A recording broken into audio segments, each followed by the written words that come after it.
Americans spend an average of 5 hours and 16 minutes per day on their phones. That's 20% of the entire day, 30% of their waking hours glued to a 6x3-inch light box. But it hasn't always been this way.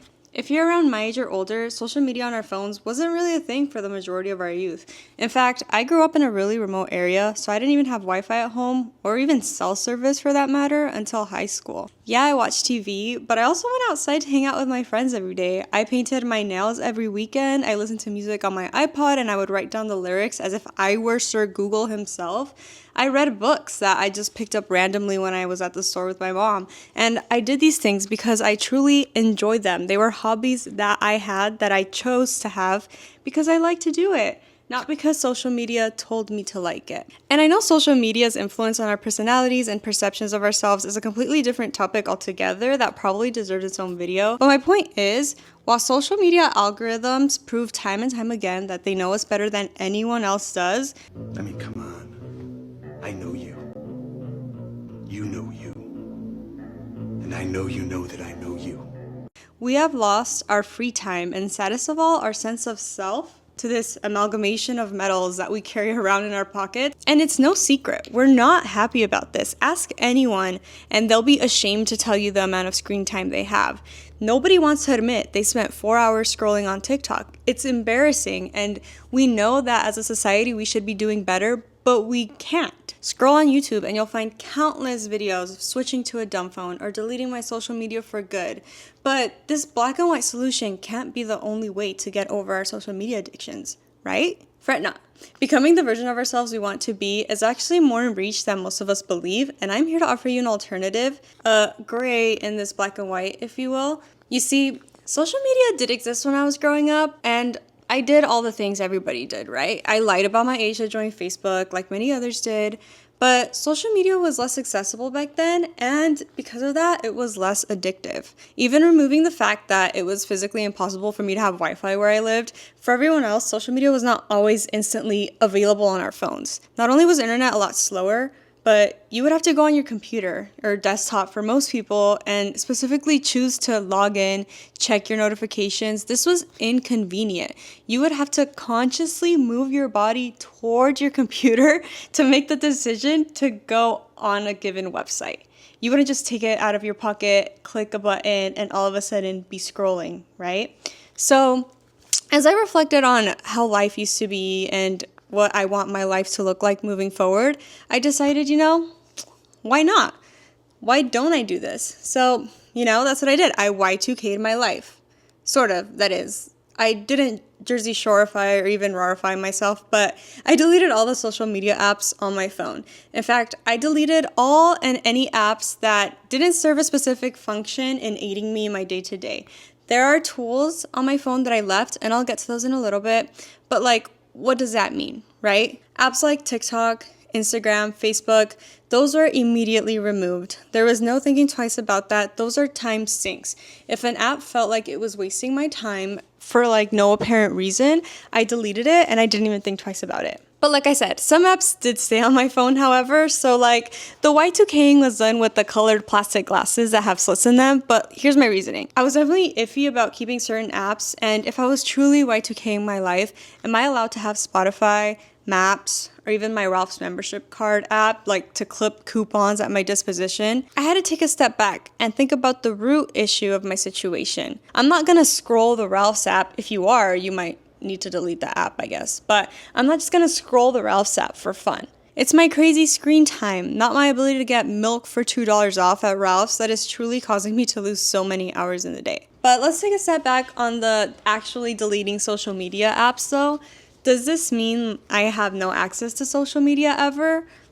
No, right? I didn't delete my social media altogether. I didn't deactivate any account. I'm allowed to go on social media, and I've seen plenty of people do this. Most people still allow iPads for their social media, but even then, I felt like that was a dangerous slope to take because I might find the tactile scrolling pretty similar to an iPhone. It's honestly just a bigger iPhone in my point of view. So I needed to take it a little bit further than that. I decided I can only log into social media on my computer. So Yeah, that's right. I use the website URLs to log into TikTok and Instagram on my laptop. And if you've ever logged into social media via a website, you know that it is annoying to use. Social media is specifically tailored to get you to stay on your phone scrolling. These websites, I feel like they don't spend as many resources to make them as addicting. It is way more inconvenient than my phone, and honestly, I don't want to go grab my laptop half of the time when I think about checking social media. And like, yeah, at first I did check it once or twice a day, which is a lot better than before still, but the thing is, eventually, I just stopped checking it. About a week into this new way of life, I realized I would forget to check it. It wasn't until a coworker asked if I saw a TikTok they sent me or a family member asking me if I saw their Instagram post that I realized, no, I actually didn't see it. And once I asked when they did that, like when did they send the message, when did they post it, and it would be 3 days ago, a whole week ago, that's when I realized like, oh gosh, I actually did it. I severed that tie between myself and social media. I even went as far as going home to visit my family for 4 days, and I left my laptop at my apartment. Like, I didn't feel the need to take my social media with me. And those 4 days without social media were great. With social media on my laptop, I found myself reverting back to my old self, like my childhood self. I went outside after work, just like I used to do after school. I started painting my nails for fun again. Something as an adult I started finding pretty tedious, and I think it's because you can't scroll on your phone while you're painting your nails, which is crazy. I've been coloring, reading more. I even find myself reaching for my physical journal often anytime I see a great book quote or a TV show quote, movie quote, song quote, whatever it is. I find myself now consciously consuming media and thinking like, hey yo, I really like that quote. I'm gonna go write it down. And guess what? I technically still have an Instagram and TikTok account. I can log in if I want to, but I just no longer want to.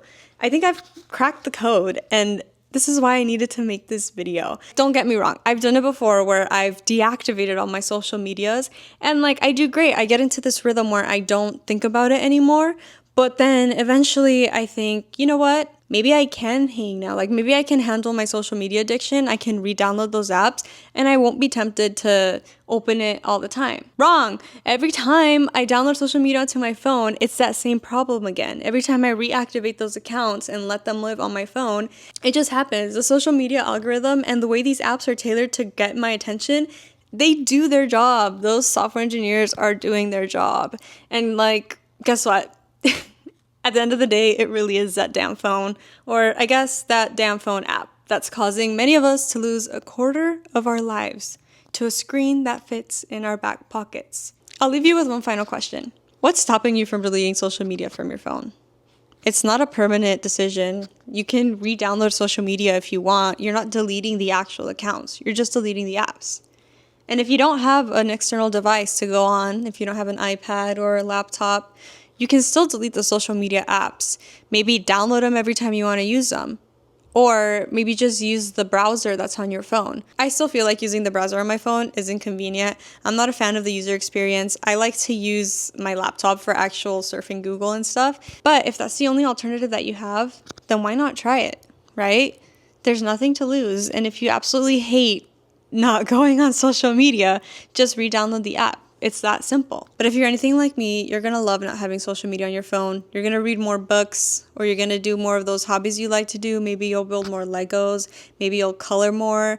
Whatever it is that you enjoy doing, you'll be doing more of that because you won't be distracted by social media on your phone.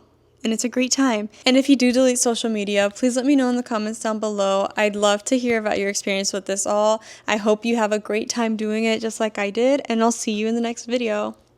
Bye!